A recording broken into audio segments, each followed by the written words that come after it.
Hare Krishna. The mind is not your boss. Don't let it boss you. Suppose we had a colleague with whom we were working, and suddenly that colleague started bossing us around, telling us, do this, don't do that, and trying to control us. We would resent it and we would reject it.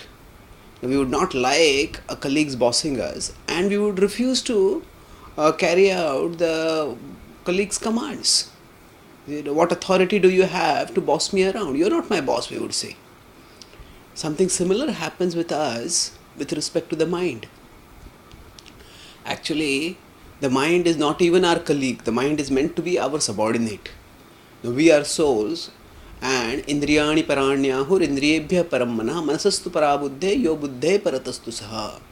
Krishna says in the hierarchy, the senses are above the body, the mind is above the senses, the intelligence is above the mind, and the soul proper is above the intelligence also. So, actually speaking, the soul is 2 steps above the mind in the hierarchy. The intelligence is above the mind, and above that is the soul. So now, when although the soul is above the mind, substantially above the mind, the soul is spiritual, whereas the mind is material, yet the soul often gets carried away by the mind. And the reason for that is that the mind is a very seductive speaker. The mind uses such glib talk, and by its glib talking, it persuades us that it is our well-wisher. Not only that the mind makes us think that it is our well-wisher, the mind makes us think that we and it and we are the same.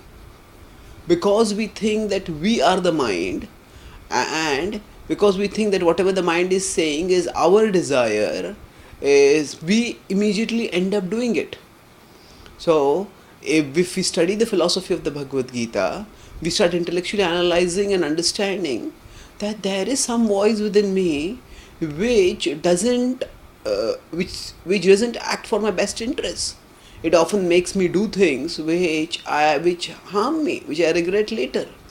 So if I want to do something, and then this difference between us and our mind can become especially acute when we want to do some activity which requires intense concentration. So, for example, when we try to do mantra chanting, and at that time the mind wanders here and there, the mind doesn't allow us to focus. Now, we may at one level get exasperated, or why am I not able to concentrate? Why is my mind wandering? But at another level, the mind's wandering can convince us, I am not my mind. That I want to concentrate on Krishna, but his mind is running here and there. That means clearly that the mind and I are different. And once we understand this, at least we will not be seduced into mistaking the mind's voice to be our voice. And after that, this realization of the difference between us and the mind, and from the Bhagavad Gita's analysis, the explanation that the mind is meant to be subordinate to us, these two can help us to start countering and rejecting the mind's commands. Now, the nature of the soul is that the soul is by default meant to be a servant. Mamaimamsho jiva loke jiva bhuta sanatanaha manah shashthani indriyani prakritisthani karshati.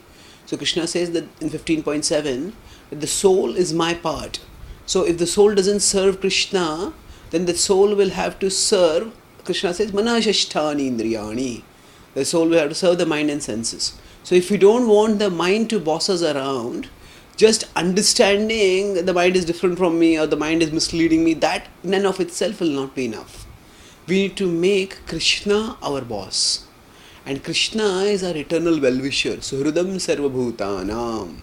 So, to the extent we study the Bhagavad Gita and make Krishna the Lord of our life and reorient our life in such a way that it is animated by the desire to love and serve Krishna, to that extent, that connection with Krishna will enable us to reject the mind's unwholesome and undesirable commands. And gradually that consistent contact will free us, will purify our mind, and thereby make the mind not an enemy as it is presently, but make the mind into a friend.